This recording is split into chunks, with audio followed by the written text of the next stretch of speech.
Hey, what's up, good people? Welcome back to Stock Up with Larry Jones. You already know, like, subscribe, notification bell. Let's keep those likes up. Really appreciate it. I'm in Studio C, as you could see. And just let's talk about the market and then a little crypto, all right?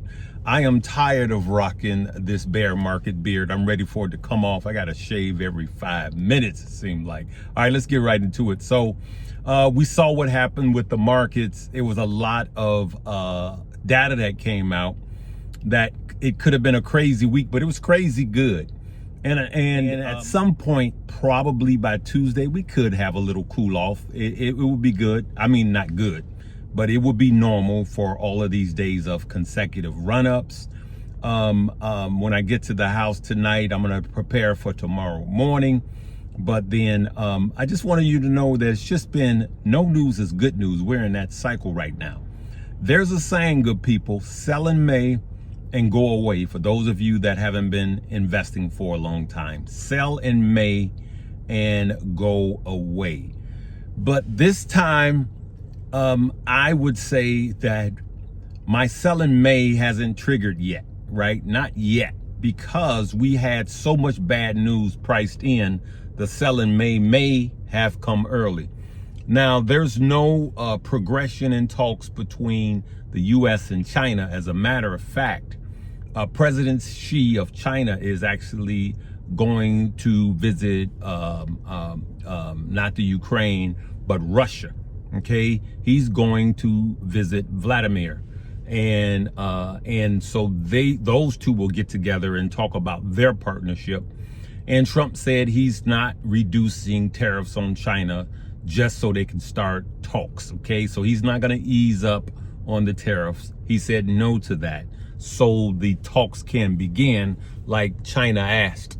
So that's still on standstill. But we saw what happened with GDP. We saw what happened with jobs, and the market is still on an uptrend.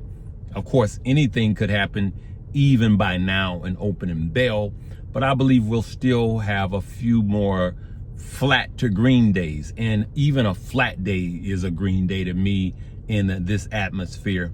So that's what's happening with the stock market as it pertains to everything that's going on, the data that we've had. So let's go back to sell in May and go away. A lot of people think that that means just sell and go away and come back. No, the reason why that came up is I believe it's from May to October. So from May to October, historically, the market only performs, I believe it's since 1990s. I'd left my notes, but since the 90s, I believe, from May until October, the market only annualizes about 3% gains in the market, right? So only about 3%, and I'm going to check it. And then the other months after October and leading into the month before May, you get the other 6.5% or 6.3%, something like that. So what they're saying, sell in May and go away, meaning that the market only rises about 3% from May to October. It's better to just wait and put all your money in the other 6 months and get 6%. See, follow? And so thereabout, okay? And so that's why they came up with the saying sell in May and go away. It doesn't mean sell everything and go away. It just means that there is better returns on the other months outside of from May to October. That's all it means. So I'm not selling right now until I see something different. My theory is trade the market you're in. I got this new light here so you guys can see me on cloudy days like this. My theory is trade the market you're in. It has served me well, even with negative news and positive news. Just like I told you guys about the jobs report. Now, for those of you that listen to the end, you heard me say that if negative jobs came out and the job market was tanking, meaning higher unemployment, that the market would tank. And then if the opposite happens, of course, the opposite happens, meaning if the job market showed itself strong, the stock market would continue to climb, which it did. All right. So far, I've been trading the market, and you guys have too, trading the market we're in. That means that when everybody is overly bullish, that you need to have caution. But the reverse of that means that when everybody's overly bearish, there's opportunities to buy, which you and I have been buying, and we've been winning on our buys, and we're going to continue to win on our buys. So day by day is what we do. So I do at this point have stop losses again. I'm going to say it again on everything, including my dollar cost averages, including my $5 a days. For those of you that's been with me since 2021, I do have stop losses. Again, I can't tell you where to set your stop loss. Okay. It's not the same for everyone, because we could have some horrible news. I'm going to lock my cash in and look for positions to buy again. But I don't have my stop losses set tight. You know, if it fluctuates to whatever you're in, 2 to 3%, then why would you have your stop losses 2 to 3%, especially if you're up by 15 to 20%? You follow what I'm saying? So you have to do what's best for you. Anything I say is not a suggestion for you to buy, hold, or sell, but it is something for you to look at. I may come back to stocks. Let's go to crypto. Crypto, there's a lot going on. I believe Bitcoin, last I saw, it was like 95.5, that type of deal. And I just want to say this. I'm going to go out on a limb, and I'm going to say again, this crypto winter, I do not believe that Bitcoin is going to fall as much as it has in any crypto winter in the history of crypto, which is not that long. I believe it's going to have less of a fall because of institutional buy-in. I do not believe that the bull market is over. I'm still DCAing, dollar cost averaging, and I'm going to make a more in-depth video coming this week in Money Moves. And I just don't believe that it's over. And I am, again, 80% of everything I own is in Bitcoin, and I'm still going on in Bitcoin. Now, I got an email, and I know a lot of you did, from Coinbase that said, hey, you can borrow up to $1 million. And this is from Coinbase, and it's legit. And I want to talk about that because there's a lot that is that's incoming with that. So if Coinbase is saying that I can borrow up to, and using USDC, so I can borrow against my Bitcoin, keep my Bitcoin at rates of 5%, right? And Coinbase also said that they would not be reporting this as a taxable event. Those are all great deals. So I can borrow up to $1 million against my Bitcoin. I keep my Bitcoin, and we just make transactions in USDC. That sounds like a good deal. But I always look at what's not being said. What's not being said, you have, cryptos like XRP, XLM, you name it, anything that has payment in it, anything that does transactional payments, then those, even though, let's just take a XRP, because I know we got a lot of XRP heads here. I have XRP too, right? Let's take that. I'm going to look you in the eye and tell you that there is every single day. I have every app known to man, and I get this positive news about XRP, this positive news about XRP. The case is over. They're done. The SEC is wrong, and all of this, and this should be bullish, and that should be bullish. XRP says not moving. As a matter of fact, I'm cooling off, right? All of this, you could strike all the lines you want. The same thing happens every cycle. It happened to ADA and all of those in 2021, and it definitely happened to the meme coins. And all of this positive news comes out every day, and nothing happens. Am I the only one that notices that? If you notice that, leave me, just say, yep, why yep, yep, because it never moves it.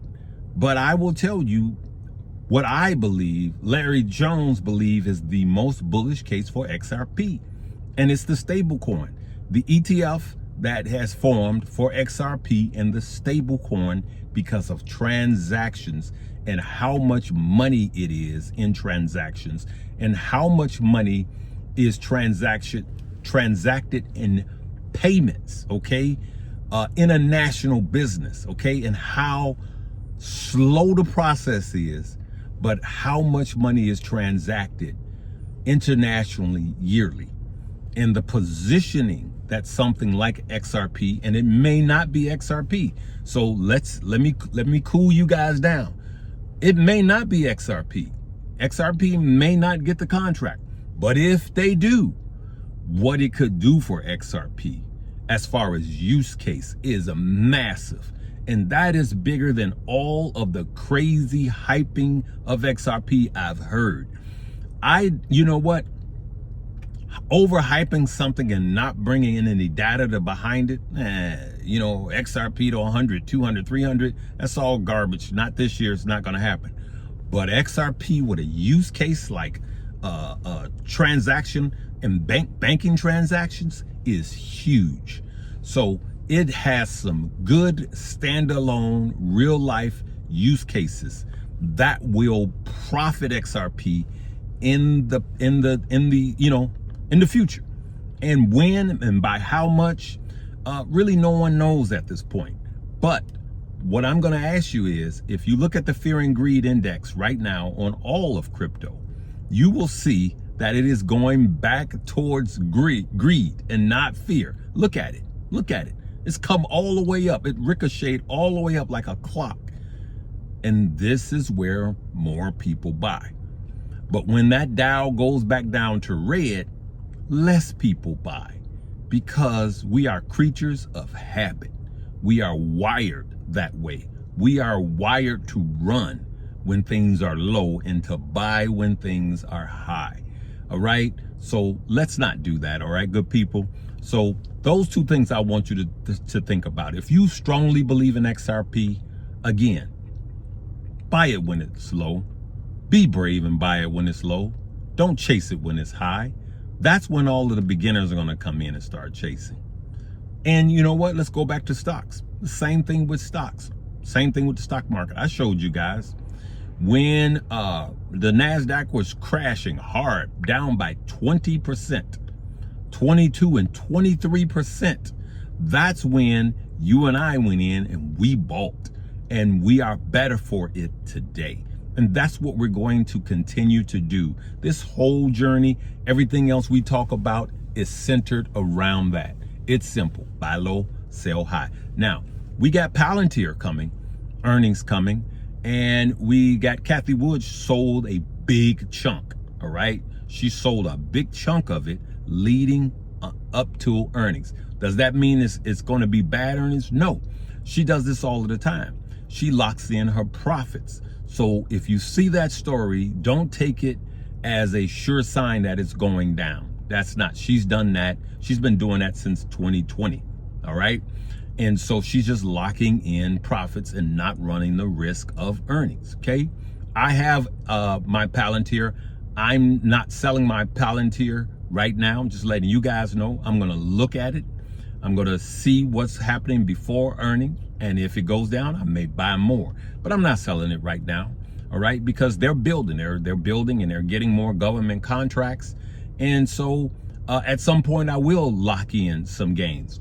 But you best believe before earnings, Larry Jones is going to set some stop losses, because I can always get back in. And it may, it may do what it do. Meaning, if it drops in the post market, then there's nothing I can do. We're going to have to wait to open and bail to see. But right now, I'm pretty sure I'm going to hold. And I don't care if it comes down a little bit. I'm pretty sure I'm going to hold, all right? Win or lose, I'm going to hold. So I'm going to leave it right there. Listen, I know this one, I'm going to just say this. I was listening to Pastor Rick this morning. You could stream it anywhere. I stream it anywhere I am. There's a few people that I listen to that I stream on Sunday mornings. Pastor Rick Cochran of Living Hope Church, and his message was today, and he was just talking about how we are wired and how we create chains for ourselves. So I had something else I was going to talk to you about, but it was so good, I'm going to share a piece of his message. And you know, all of us are slaves to something, and all of us have chains, right? And Tasha Cobbs has that song, Break Every Chain. But he was just talking about something that I say all of the time. We are actually sitting in an assembly line making links for our own chains, and we keep adding chains to our chains. We keep adding more links to our chain. We are hardwired that way. He was talking about how your mind and your brain is like a spaghetti bowl. The information highway is like a spaghetti bowl, but when you do something, it just forms from here to here. It forms a shorter path. And then when you come back and do that again, especially if it's something negative, now instead of going through all of that spaghetti bowl, it's a straight line. And at first it's like a horse. You know, that's how slow it is. At first it's like a turtle. And then the more you use it, it becomes like a horse. Then it comes like a car, then a plane, and then a spaceship, and then faster than the speed of light, because it becomes a place of familiarity. You know, I jacked that word up. A place of familiar, okay? I can't say that word. My tongue is just too lazy for that. But you understand what I'm saying. Type it in the chat. Say it, all right? And you become familiar with that feeling of, you know, complaining or an addiction or buying high and not buying when it's low. And we become creatures of habit. We become creatures of habit. If that's you, say that's me. And I want to tell you that is something that's hardwired, and it keeps us broke. It keeps us depressed. It keeps us in trouble. So what I'm going to say is, the less you use that, then that highway starts crumbling and it gets destroyed. And so we are triggered to go back to what's comfortable. You ever see a person that's always negative? Well, what you don't realize is that's where they're comfortable at. And some of you are that way. One or two of you are that way. That's where you're comfortable at. I want you to break that highway up. I want you to blow it up and destroy it and break that chain. And that's why God, the Creator, sent his son to be the ultimate chain breaker. And that's my message for you today. You may not be able to break those chains of addictions or whatever you're doing. You may not, or buying high and selling low. That's an addiction because it's an emotional thing, or operating in fear, which 83 to 87% of the stuff you fear never comes to pass. So why waste the time? Because it's comfortable. You're hardwired that way. So I want you to challenge it. And then if you can't do it yourself, which most of us can't, that's why God sent his son to be the ultimate chain breaker. So break those chains, and more importantly, don't be in an assembly line creating more links to your chain, okay?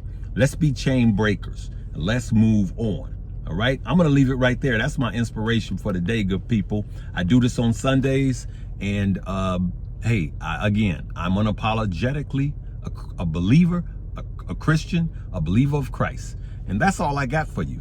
But I also, you know, you guys jokingly call me pastor. Well, this is a church where you leave with money, okay? You don't bring money, you leave with money. Hey, come and join us. The first link, I want you to come join us right now in Money Moves, because I'm doing options for dummies in Money Moves. That's where I want you to come join us now in Money Moves. Options for dummies. I just uploaded another class. You're not too late. Every class is up.